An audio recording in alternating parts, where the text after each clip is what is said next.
Happy New Year's Eve, everybody, and welcome to Patchwork Quilts with Diane. I'm Diane. I don't usually start my videos with a glass of brandy and a sparkly jumper, but it's a special night and I thought I'd just put my last video out because I did manage to finish the project that was ongoing, and so I'm going to share that with you now. Well, the last video I uploaded was the one about the variation of the Irish chain in a leprechaun coloured green, which I called the leprechaun quilt, and I'll insert a picture of that one now.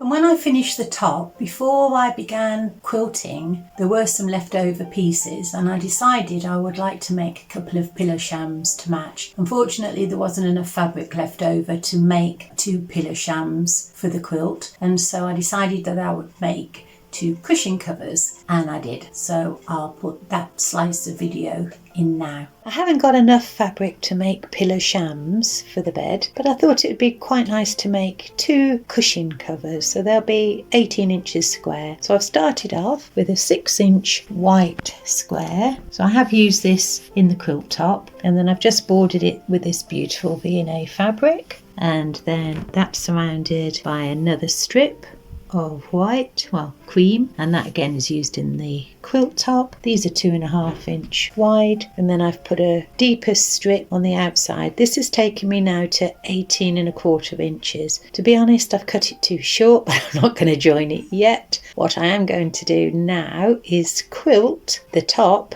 I have batting underneath the top. That's been pieced. Here you can just see the zigzag. That was a scrap piece, so I'm using up my spare batting, and then I've got some white cotton. Again, that's been pieced. So what I'm going to do now is just quilt this together, this sandwich, and I'm going to leave, I'm not quilting right up to the edge, I'm going to leave an area on the side so that I can just join some more fabric to that, and I'll show you what that looks like. And so at this point I did think about just not making this video at all, because I thought maybe you don't want to see my imperfections, but with quilters, I mean, these things happen, don't they? So what do they say? Keeping it real. So I thought I would put it in anyway, and if you don't like seeing how I overcome mistakes, I'm sure you'll let me know. So I've quilted the 3 pieces together now. It's a very simple straight line quilting with a cross in the centre, so it remains nice and soft if people want to put their head on this. And I've trimmed away the batting around the quilted top, and you can see there's cotton there, and that's a 20-inch square. The backing of that is a 20-inch square. So now I'm just having to add this fiddly little bit of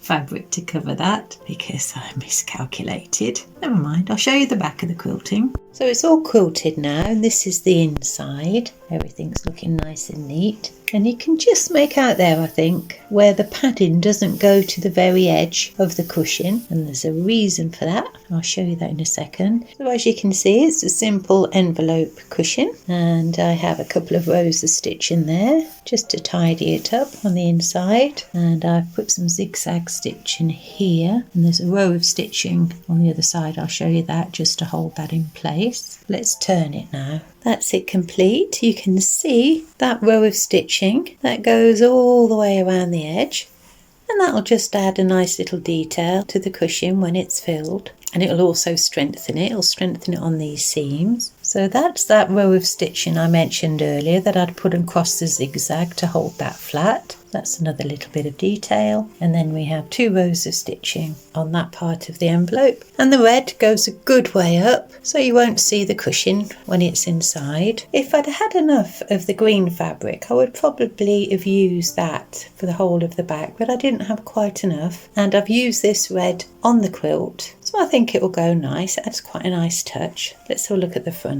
And there we are, that's the cushion complete. It's really lovely and soft, and I think that will look nice on a bed with a quilt. Well, I think that worked out okay. When you turn the cushion inside out, because of the French seam, all the fuzzy bits are hidden on the inside, so it's really neat, and you can't tell that how to join.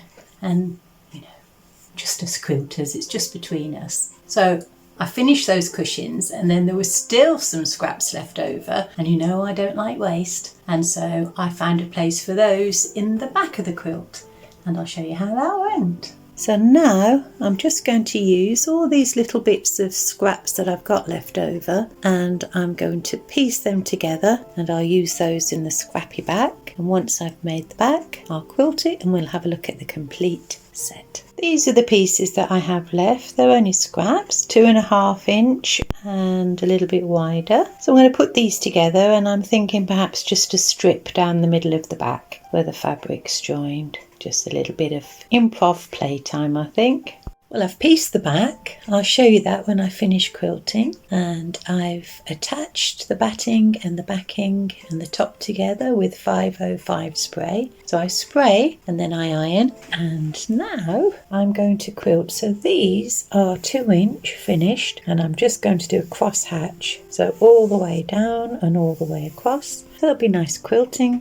And I'm going to use a silver grey. So that's my plan for today. So I'm quilting diagonally, so I'm going from corner to corner, so top right to bottom left, straight across all of these squares. And I think that silver thread is working well. It goes with all of the fabrics. Well, it's the 26th of December today, and I have a nice quiet day planned here in this sewing room. So if you look, you can see that there are rows of stitching, all one way. So now I'm going to go across in the opposite direction, and then we're almost done. Well, I'm having a really lovely time. It's so peaceful. The house is quiet. No visitors planned today. That's not to say people won't arrive, but at the moment, just chilling in here and relaxing. And I've just noticed how pretty these little boxes are. If you are familiar with any of the videos on my channel, you'll know that I tend to favour 3-inch squares and 3-inch half square triangles. But in this video, I decided to work in 2.5-inch squares. And now I'm quilting on the diagonal. I've got these lovely little boxes that are forming, and these are 1.25-inch square. And I really love the way that that looks. So there's a note to self. Perhaps think about storing my fabric leftovers in more of the 2.5-inch squares.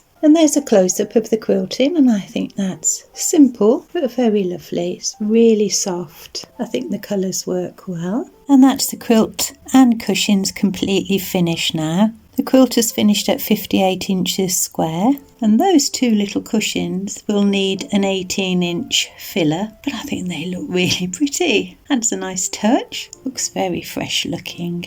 If we get some nice weather, I'll take a photo from outside, but at the moment we have really heavy rain here in the UK. And that's the back of the cushion. The fillers I'm using are duck feathers, so they are really puffy, but it's nice and soft, so I think that works well.